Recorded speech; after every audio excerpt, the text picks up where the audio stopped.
Good evening. It's Thursday, July 16, 2020 here in Cebu City. I'm Cherry Ann Lim, and here's all you need to know in Newsbits tonight.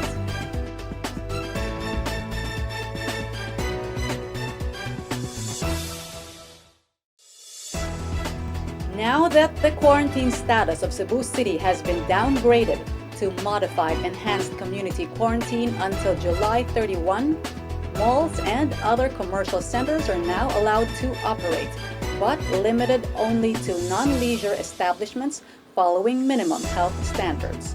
Here's Jari Coronel for the details. Malls and other commercial centers are now allowed to operate as Cebu City starts to ease its restrictions under modified enhanced community quarantine. President Rodrigo Duterte on Wednesday approved the recommendation of the Interagency Task Force for the Management of Emerging Infectious Diseases to place Cebu City under modified MECQ status from July 16 to 31. Cebu City is the only area in the country that is placed under a stricter quarantine classification.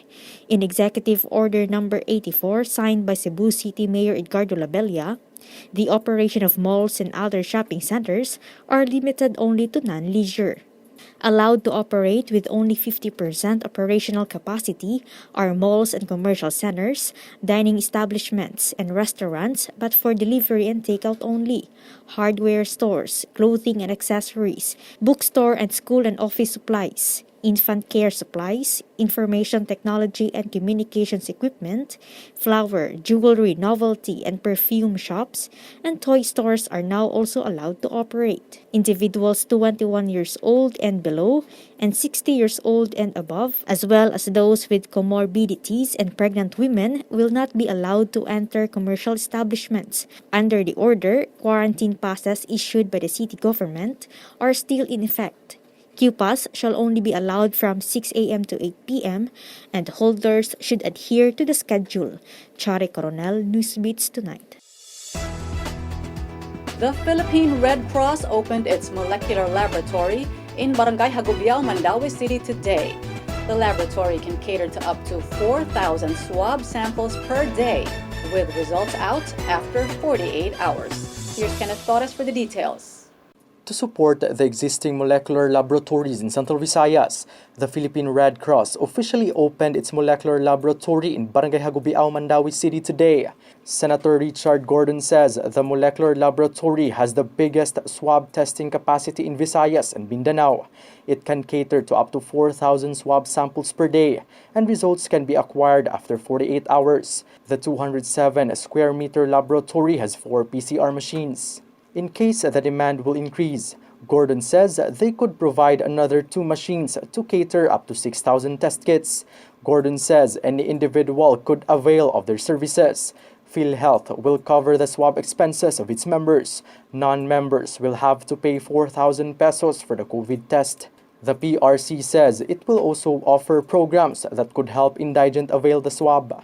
Deputy Chief Implementer of the Interagency Task Force, Vivincio Dizon, says the Red Cross Molecular Laboratory was realized after the number of COVID-19 cases in Cebu City increased, particularly in Cebu City Jail and Barangay Luz. Aside in Cebu, Red Cross has also molecular laboratories in Bacolod, Zamboanga, Cagayan de Oro, and Surigao, which can cater to up to 2,000 swab samples. Kenneth Torres, Newsbits Tonight. With the non-renewal of its congressional franchise, ABSCBN has stopped operating some of its businesses, and it will implement a retrenchment program starting August 31. Here's Chari Coronel for the details.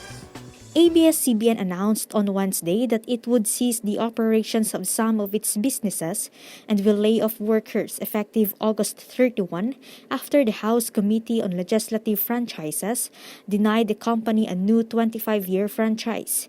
In a statement, ABSCBN says the retrenchment program is the only way to ensure the continued employment of the rest of its employees. The network also assured those who will be affected that it would be paying out separation and retirement benefits and providing job placement programs. ABS-CBN, however, did not disclose how many employees will be laid off. Earlier, the Technical Working Group assured that ABS-CBN's franchise application is in no way related to the freedom of the press. 70 lawmakers voted yes to the TWG recommendation to deny the franchise renewal, while 11 voted no, 2 inhibited themselves, and 1 abstained. Chari Coronel, Newsbits Tonight.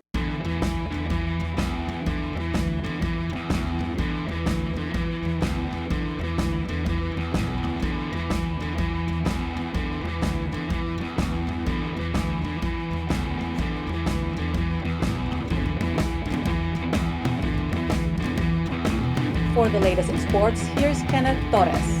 The Philippine Sports Commission Officer in Charge and Commissioner Ramon Fernandez has experienced a whirlwind of emotions after the arrest of a PSC employee for allegedly falsifying the payroll register of national coaches and athletes and crediting their allowances to his own account. The arrested employee was identified as Paul Michael Padua Ignacio. Ignacio was arrested by the National Bureau of Investigation for his alleged involvement in the payroll padding scheme. The PSC investigation began after the Land Bank of the Philippines sent a letter to the agency regarding the unusual payroll transactions on the account of Ignacio. It was later discovered that Ignacio managed to embezzle a total of 14.4 million pesos between August 2015 until May 2020. In June alone, Ignacio placed in his bank account 3 unqualified coaches and 3 unqualified athletes with payroll that was pegged at 450,150 pesos. On Wednesday, Ignacio was presented for inquest proceedings for violation of Article 310 in relation to Article 309 or qualified theft, falsification of public documents, as well as Cybercrime Prevention Act of 2012. Fernandez says he has already created a group to further investigate and emphasize that he doesn't want the incident to happen again. Kenneth Torres, Newsbits Tonight. To get the latest, visit www.sunstar.com.ph. Subscribe to our YouTube channel and follow us on our social media accounts on Twitter and Facebook. I'm Sherry Ann Lynn. Good evening.